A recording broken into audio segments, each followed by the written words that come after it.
Okay, we'll give you one other tool in your tool belt for attaching differential equations of various kinds, both ones that you know all about already, but also ones that you don't know. Like some of the ones we solved last night even, right? Or ones you've never even solved before, or don't know how to solve. And oh, did I get you guys? Oh, I started. Good job, good job, good job, good job. Less than time. Okay. All right.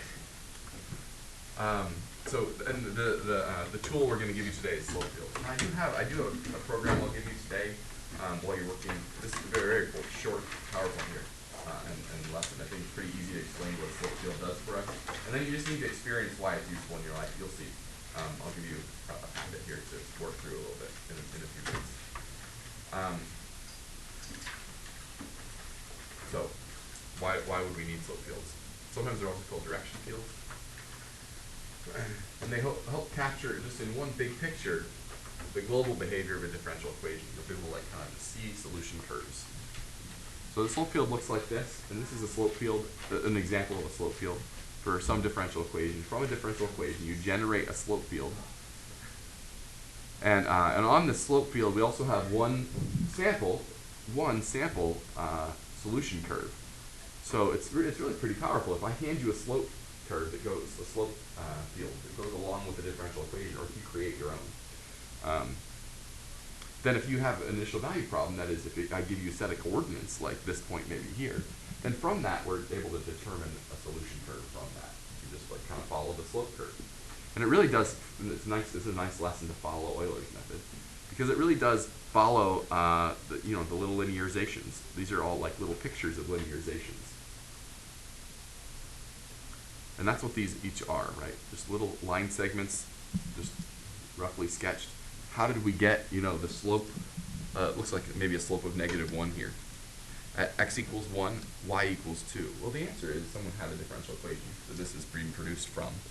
And the answer is we plugged in x equals 1 and y equals 2 into the equation, into the differential equation. And that's what we got for the slope. We got like -1 for the slope, so we drew a little slope of -1 there. And we did that everywhere on this grid. And we produced like what the slopes, it's like a view of the slopes, isn't it? So that's really what you're looking at, and we'll practice generating some as we go forward here. And then you can see, if I just say, okay, we're at a point here, you might be able to even see how you might be able to follow the slope field in order to draw a pretty decent picture, or at least a sketch of a solution curve. The most powerful thing to do in the real world would be to generate these using the computer.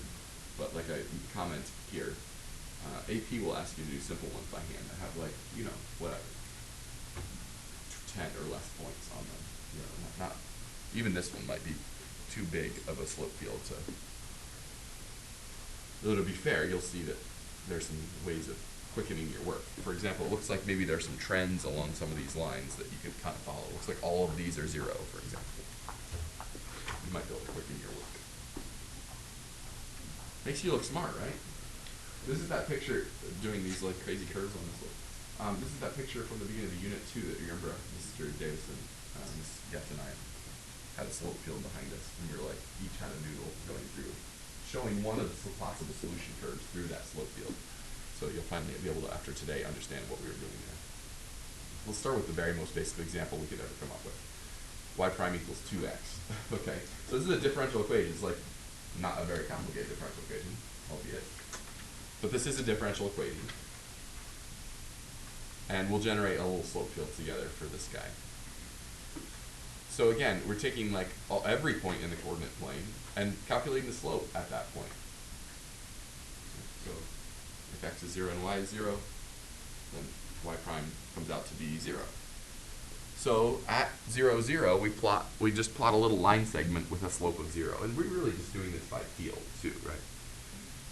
At 0, 1, it's 0 still also. This is not a surprise because our differential equation does not depend on our differential equation. The slope doesn't depend at all on what y is, right? So in fact, we can see that no matter what y is, we get 0, right? And if you use the differential equation, it only depends on x, doesn't it? So we get all of these. Let's just throw them all in. regardless of what y is. If x is 0, then the slope will be 0. I told you this first example would be a nice, easy first example. All right, well, let's switch it up a little bit. Let's make x 1, and let's see what happens. If x is 1 and y is 0, then we get 2. Yes, you plug it into the differential equation. So, again, we'll draw, we're going by feel here. There's no need to be like, okay, I gotta break out my ruler or something. No. Just like you and I both know, we're among adults here, we kind of have a feel for what a slope of 2 looks like, right? Just go for it. Just be like, it's about that. Okay. No one's saying, okay, well, did you really go over 1 and up 2? And then, of course, the same kind of principle as before. If you change y, I think in this particular differential equation, a change in y doesn't matter at all. Right? So we can just go right up the column there along the line x equals 1. And for all those, it doesn't matter what y is, we get a slope like that. I think you kind of see where we're going with this, and already the solution which you know and love is already becoming apparent to you in this picture. Maybe you're already seeing it. At x equals 2, for any y value, we get a slope of 4 from the differential equation. So we'll just quickly fill in all those as well. What about at -1? Of course, we get some nice symmetry here, don't we? Do you understand how I'm generating this picture? And at -2, similarly, we get some nice symmetry. So there it is. There's a nice little slope field. This is the kind of slope field we'd get for this, and it's there's no surprises here. I think that's exactly what you would expect. Do you see the general solution just popping out at you if you stare at it? Do you see x squared plus c just kind of staring you at in your face? So we'll draw a solution curve up here in a minute too. But imagine someone gives you an initial condition. They say, hey, when x is -2, I want y to be whatever, -5 or something. Well, then it's pretty clear how to draw the solution curve, and I'm not being exact about it, but it looks something like that. You just follow the linearizations. Say someone gives you this as the initial condition over here, I need the curve to go through this point. Whatever else happens, it needs to go through that point. Okay, well, that's an IVP, right? I think I can draw a solution curve. These solution curves are not super interesting, right? Because they all look like x squared plus c. It's more interesting when we get into some slope fields where some of the solution curves have a very different character than the others. Some maybe spiral in somewhere, some of them maybe go off to an asymptote. This is not a very interesting slope field, and let's all just say that. So I have a nicely drawn one here. But there's an infinite number of initial conditions that yield curves all in that family that we already know, x squared plus c.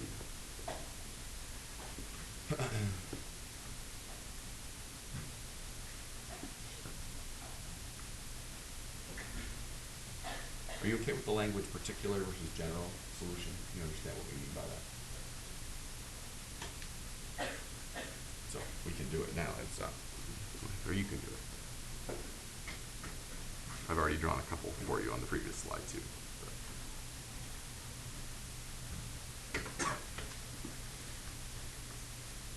Questions so far before we do one that has both an x and a y in it?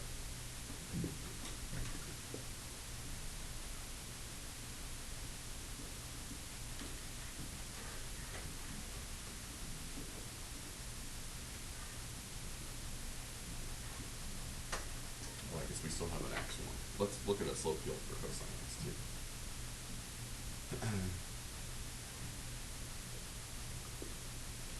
I think it's helpful again to kind of just think along x. This only depends on x, so just think at x equals various different things. Can we build this slope field really quickly?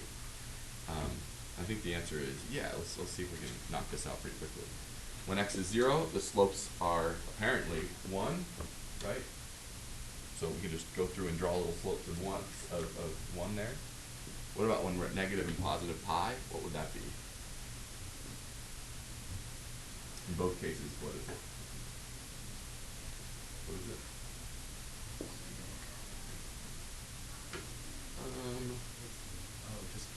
Yeah. How about or -1? Yeah.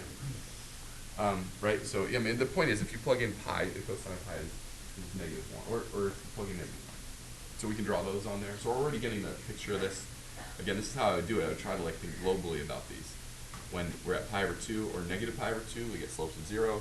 And at 2 pi, we're back at 1 again. So we're getting this slope field that looks like this, which again, is that what we would expect for the slope field? I think it is, because what are you looking at when you stare at that picture? Here it is completed now, right? Do you see sine x plus v? We kind of can visually see the solution already emerging. Even though you didn't actually do any, like, you didn't actually do any anti-differentiation, you didn't actually solve the differential equation, and yet this tool allows you to, like, still analyze what the solution curves should look like. It doesn't seem very powerful for these examples, because you already know this, you already knew this before we started. So I'll give you that. It says, also draw a solution curve through 0 to 2. Did it really mean to say that? I don't know. I think this is actually pi over 2. I don't know where 2 is. Whatever. Oh, 0, comma 2. 1, 2. 0, comma 2. And we already kind of know what the actual solution would be. But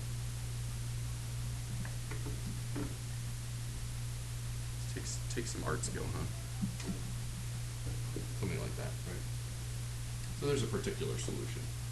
The general solution is sine x plus c, obviously.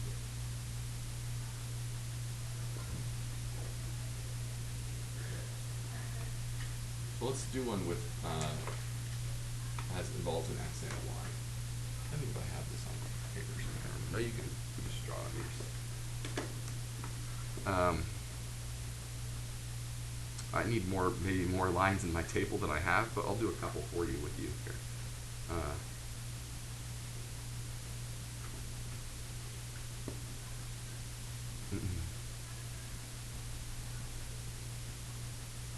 Let's go for low-hanging fruit here.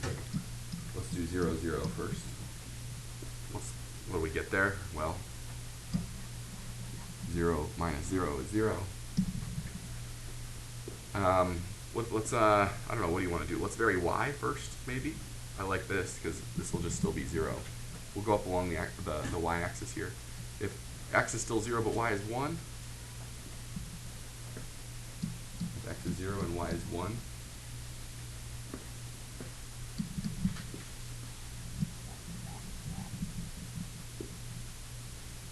and if we move up to 2, then it's negative 2, right? And if it's negative 1, then that'll be a positive 1, yeah? So you're starting to see a very interesting curve here that maybe you don't have it. You had intuition coming into the previous two slope fields we just created. I think you had some intuition. On this one, you might not have any intuition, right? You might be like, I don't know, until I draw the slope field. Like, that's how I'm going to gain intuition, is like looking at the slope field. So far so good. Let's go down, let's go up another column here. How about negative 1? Let's get that. Negative 1 comma 0. That'll be negative 2, right? I don't have a place on the table for all these. Something like that. While we're at it, let's get 1 comma 0 too. That'll be positive 2.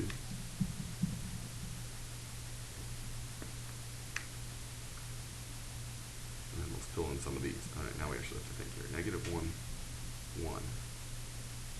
Is that negative 3? I probably made that a little steeper than I needed to, sorry, but whatever. Negative 1 comma 2. That'll be negative 4. Yeah, I probably made that a little too steep, because now I want to make this even steeper than that. I don't know. Maybe I should get out a ruler. Right, negative 1 comma positive 2 will be negative 2 minus 2, negative 4. All right, so what about down here? Negative 1 comma negative 1. That'll be negative 2 plus 1 is negative 1. Yeah.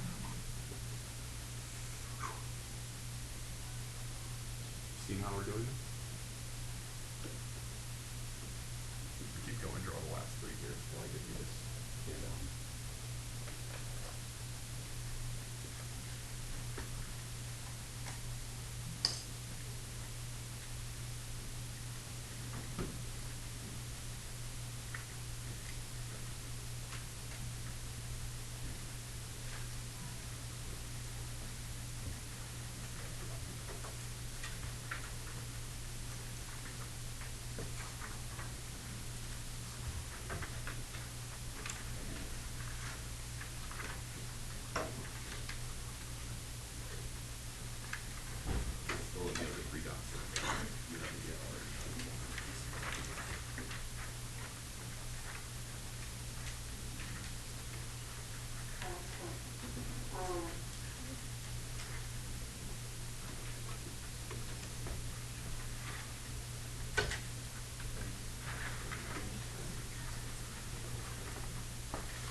Yeah, this is the homework too. This is your homework tonight. Is this packet? All right, let's get those last three dots here if you haven't already. So 1, 1, that'll be 1. 1, 2, that'll be 0. And 1, -1 will be 3. So something like that. You know, we're getting the rough shape of this. So yeah, it looks like we get some interesting behavior. And actually, I feel bad that this isn't bigger. So again, I'll try and have you get the computer program here. We can generate a bigger one. Because there's actually, or I'll pull up my applet that I showed you from yesterday. Maybe we can zoom out and see more of this. Because there's actually some really interesting behavior going on between like kind of the sides of this curve here. There's solution curves that look very different on this slope field. Some of which kind of go down like this, and some of which kind of go up like this. They have very, very different characters. But at least you're practicing the actual mechanics of plugging X's and Y's. You're getting some practice with this. That's good. Good. What else was I going to say? Is that good? All right. All right. So I feel like the only way you get to like sense the power for these is to like actually do some of these problems. So we'll maybe even hit. I know this is like your homework here, but maybe we'll come back in a few minutes and just like see how you're doing. Make sure you understand like why this is like something that we might like as a tool in our tool belt. So go ahead and get started on that. I think this is my last slide too. The actual mechanics of like creating these is not hard though, right? So you just need to like feel